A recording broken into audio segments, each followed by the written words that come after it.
Hello, I'm Matthew Malcolm with Pacific Nut Producer Magazine, reporting to you from the Nut Grower Society Summer Tour here in Hubbard, Oregon, the hazelnut capital of America. I'm here with Michael Severeid from Willamette Hazelnut. He's one of our 4 packers of hazelnuts here in the Pacific Northwest. Wanted to talk with you here today. When I say one of 4 packers, we had 6, and that's actually changed just within the last year. It's very sudden, I think, for a lot of growers, and so I just wanted to talk with you about where we go from here, as a lot of growers are getting ready for harvest and are concerned, maybe about making sure that their crop gets processed and gets sold, without a couple of our packers. I've heard that you've taken in a lot of that product, and I'm sure that's much appreciated by the industry. Can you tell us a little about that? Sure. So in terms of the industry's ability to absorb all the washing and drying capacity that was there before is still here with us now.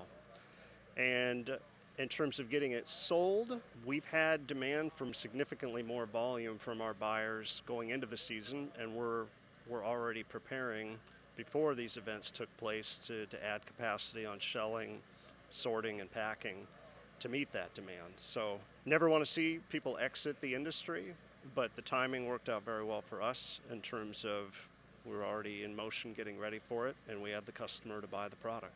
That's really comforting to know for the industry. And as we look to the future in hazelnuts and the growth, from what I'm hearing today and talking with different folks, it sounds like the industry could use some more hazelnuts. The market calls for more, and the demand is growing for specifically, our Pacific Northwest hazelnuts in the global scale. So looking for more acreage getting in. What would you say as far as how you guys are bracing up for the future and where the growth is that you anticipate, what you're doing at Willamette?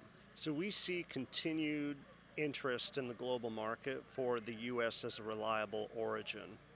And the biggest buyers have real difficulty with Turkey, which is the number 1 producer. But the number 2 producer, Italy, seems to be in long-term decline because they're farming hazelnuts. Well, they're basically farming hazelnuts in California, and it's too hot there. So in terms of reliable, Western-based hazelnut-producing origins, the United States has room to grow. And I also think that major buyers will be willing to support that growth, either through supporting our industry or by supporting on the market to enable that to happen.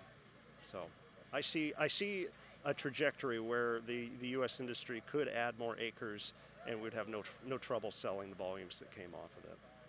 As a packer, you have any other final words to our growers as they deliver their crops this summer? What more you want to see and what less you want to see of, as far as quality and what they're doing and even varieties? The varieties we have in the ground are fine. I would say that the last couple of years have been a bit tough. We're producers as well, and it doesn't have to stay that way. And it's not going to stay that way. We grow a good crop. Our costs have gone up. Our customers still need our product. So I think we have reasons to be optimistic, and I look forward to demonstrating that for everybody in the coming year. All right. Well, thank you so much, Michael, for taking the time and, again, taking in that crop. You're anticipating there's a lot more coming in through your packing house than you guys expected maybe about a year ago, right? That's true. That's true. But it's welcome. So thank you very much. Read more about these things in Pacific Nut Producer Magazine. I'm Matthew Malcolm, PacificNutProducer.com.